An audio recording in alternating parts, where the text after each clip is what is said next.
Imagine a company so powerful it could sway markets, shape policies, and charm the brightest minds on Wall Street. Now picture that same company, Enron, crumbling in a matter of weeks, exposing a web of lies that had been years in the making. This is not just the story of corporate greed, but a tale of government oversight, or the lack thereof, that allowed capitalism to be twisted into cronyism. Enron began as a symbol of innovation, once hailed as the poster child for the new economy, led by visionaries like Kenneth and Jeffrey Skilling. They promised to revolutionize energy trading, transforming a staid utility sector into a high-octane market playground. Investors, politicians, and regulators were dazzled by Enron's meteoric rise, its stock price soaring from the single digits to over $90. But behind the curtain, the reality was far different. Enron's profits were often little more than creative accounting, hiding massive debts by shifting them to off-the-books entities. Complex financial structures like the infamous special purpose entities, LJM, Chewco, and others, helped keep billions in liabilities from appearing on the balance sheet. Auditors at Arthur Andersen, one of the world's most respected firms at the time, signed off on these maneuvers, either deceived or willfully blind. The SEC, the watchdog meant to protect investors, missed or ignored glaring red flags as Enron manipulated its earnings quarter after quarter. Enron's traders became notorious for their aggressive tactics, even manipulating California's energy market, causing blackouts and price spikes. The government, despite mounting evidence, hesitated to intervene. Lawmakers courted Enron executives for campaign donations, blurring the lines between public duty and private gain. Skilling introduced mark-to-market accounting, allowing Enron to book estimated future profits as current income, regardless of whether the cash ever materialized. This created an illusion of constant growth, a perpetual motion machine that dazzled analysts and investors alike. The media played its part with glowing profiles and magazine covers touting Enron's genius.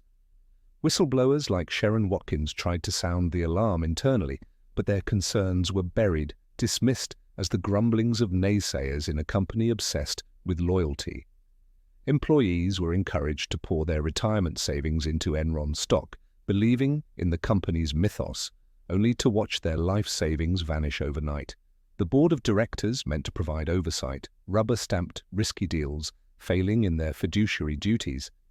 The complexity of Enron's financial instruments was so great that even experienced analysts struggled to understand them, and that confusion worked to Enron's advantage. Politicians who had accepted Enron's largesse were slow to criticize the company, fearing the loss of campaign contributions and access to power. As the truth began to emerge, the stock price plummeted, wiping out billions in shareholder value and sending shockwaves through the global financial system.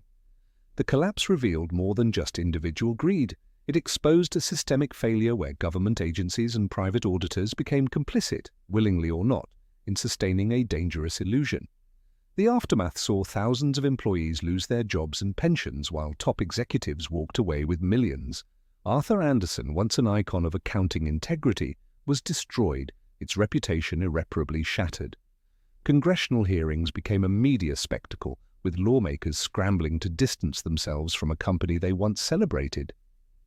The Enron scandal forced a reckoning in the financial world, sparking reforms like the Sarbanes-Oxley Act, which aimed to tighten corporate governance and restore trust in markets.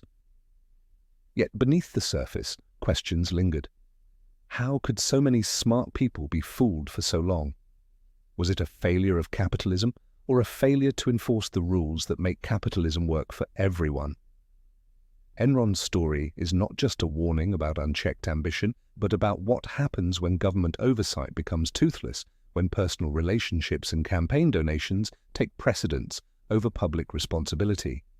It's a sobering reminder that even the most dynamic markets need clear rules, and that transparency is the lifeblood of genuine competition. At its best, capitalism rewards innovation, risk-taking, and the creation of real value. Enron, however, twisted these ideals, using smoke and mirrors to create wealth out of thin air.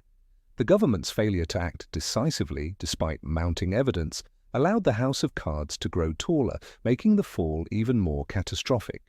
The role of personal connections cannot be understated. Kenneth Lay's friendship with politicians granted Enron access and influence far beyond what most companies could dream of. This is the essence of crony capitalism, where success comes not from merit or innovation, but from proximity to power. The line between public service and private gain became dangerously blurred, eroding trust not just in Enron, but in the institutions meant to protect us all.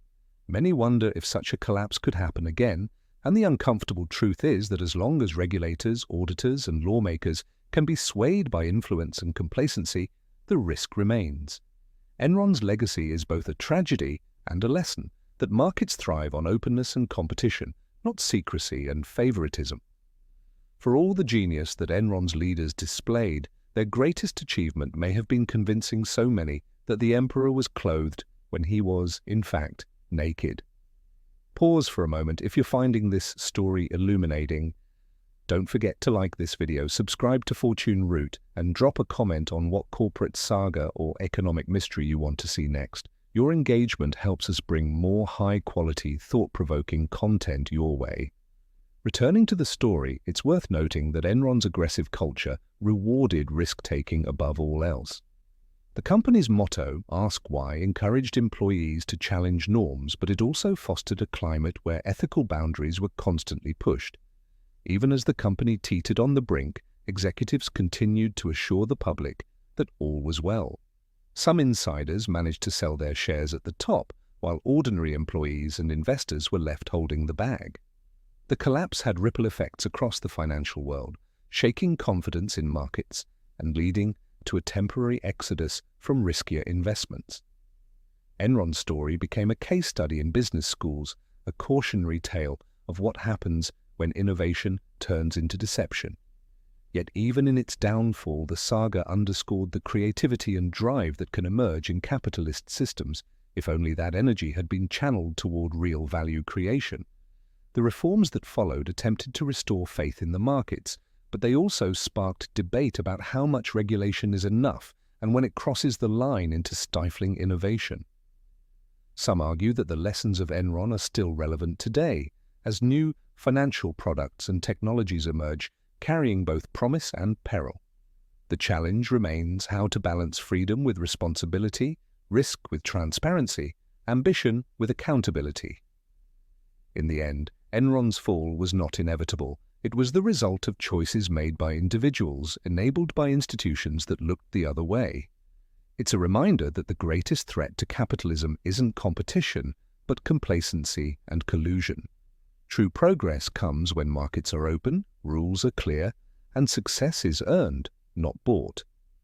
The Enron saga serves as a clarion call for vigilance, integrity, and the courage to ask hard questions, no matter how inconvenient the answers might be. If this story made you think, share it with someone who values economic freedom and transparency. Hit like, subscribe, and ring the bell so you never miss a Fortune Root deep dive. Comment below with the next business scandal, economic theory, or capitalist triumph you want explored. Until next time, keep questioning, keep learning, and stay curious.